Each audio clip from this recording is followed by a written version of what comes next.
ஜீ தமிழ் தொலைக்காட்சி நேயர்களுக்கு வணக்கம். ஒளிமயமான எதிர்காலம் நிகழ்ச்சி மூலமா ஓம்காரம் பகுதியில் சந்திக்கிறதுல சந்தோஷம். உங்களுடைய வாழ்க்கையில் ஏற்படும் பிரச்சனைகளுக்கு தீர்வு காணவும், மென்மேலும் வளர்ச்சி பெறவும், ஜாதக ரீதியான சந்தேகங்களுக்கு விடை காணவும் யோக ஆஞ்சநேயர் சக்தி பீடம், அனுமன் உபாசகர் ஜோதிட சிம்மம், திருவல்லிக்கேணி சுவாமி கண்ணன் பட்டாச்சாரியா சப்தரிஷி வாக்கியம் மூலம் உங்களுடைய பிரச்சனைகளுக்கு தீர்வு சொல்லுவார். வணக்கம் சுவாமிஜி. ஸ்ரௌதத்மார்த்தாதிகம் கர்ம நிகிலம் ஏன சூத்ரிதம் தஸ்மை சமஸ்த வேதார்த்த விதே விகனசே நமஹ. வக்ரதுண்ட மகாகாய சூரியகோடி சமப்பிரபா நிர்விக்னம் குருமே தேவா சர்வகாரேஷு சர்வதா. யோகப்பட்டேன பத்தாங்கம் திரிநேத்திரம் சாந்த விக்கிரகம் தியாயே சமஸ்த தோஷக்னம் பாதாத்மஜ மகல்மஷம் கிருஷ்ணம் வந்தே ஜெகத்குரு. ஜெயந்தி மங்களாகாளி பத்ரகாளி கபாலினி துர்காஷமா சிவாதாத்ரி சுவாகாசதா நமோஸ்துதே. குரு பிரம்மா குரு விஷ்ணு குருதேவோ மகேஸ்வரகா குரு சாட்சாத் பரம்பிரம்மா தஸ்மை ஸ்ரீ குரவே நமக.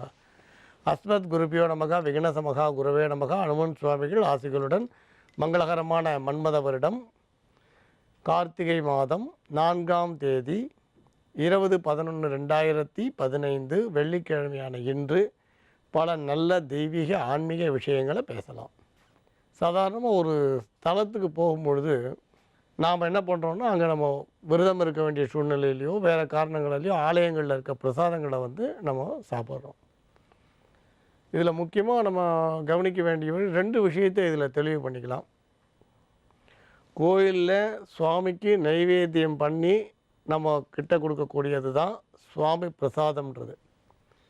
அதை தவிர்த்து நம்ம அந்த எல்லையில் வாங்கக்கூடிய வேறு எந்த பிரசாதங்களும் நம்ம சுவாமி பிரசாதம் சொல்கிறதுக்கு வாய்ப்பு இல்லை.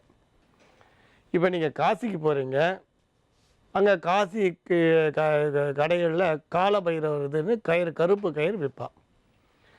காசி கயிறுன்னு கருப்பு கயிறு இப்போ பல கலரில் கிடைக்கிறது. அந்த காசி கருப்பு கயிறை அந்த பைரவரோட காலபைரவரோட திருவடியில் வச்சு எடுத்தால் தான் பைரவரோட பிரசாதம். நாம் அப்படியே எடுத்து அங்கே கடையில் வாங்கி கையில் கட்டினோன்னா அது நம்ம சென்னையில் கூட வாங்கி கட்டிக்கலாம். அப்போ காசி கயிறுனா அந்த சுவாமி திருவடியில் வச்சு எடுத்தால் தான் அது காலபைரவரோட பிரசாதமே தவிர நாம் அப்படியே கடையில் வாங்கி கையில் கட்டிக்கிறது சுவாமி பிரசாதம் எடுத்துக்க முடியாது. அது சுவாமியோட பிரசாதமாக நம்ம எடுத்துக்க முடியாது. இப்போ இதில் கவனிக்க வேண்டிய விஷயம் எதுக்கு இதை சொல்கிறோன்னா, ஒரு விபூதியாக இருக்கட்டும், ஒரு குங்குமமாக இருக்கட்டும், எதுவாக இருந்தாலும் சுவாமியை பூஜித்து நம்ம கையில் வந்தால் தான் அது பிரசாதமே தவிர நம்ம கடைகளில் வாங்கி உபயோகப்படுத்துறதுல எந்த பலனும் கிடையாது. அது மாதிரி தான் 10 கடைன்னு கோயில்களில் 10 கடைன்னு இருக்கும். நீங்கள் அந்த 10 கடையில் போய்ட்டு பிரசாதத்தை வாங்கிட்டு அது சுவாமி பிரசாதம்னு சொன்னால் அது அந்த எல்லையில் கிடைச்சா கூட அது சுவாமியால் ஸ்வீகரிக்கப்பட்ட பிரசாதம் கிடையாது. ஆனால் நீங்கள் வாங்கலாமான்னு கேட்டால் ஞாபகார்த்தமாக வாங்கிக்கலாம். இதில் 2 விஷயம் உங்களுக்கு தெளிவுபடுத்துறதுக்காக இப்போ இதை சொல்கிறோம்.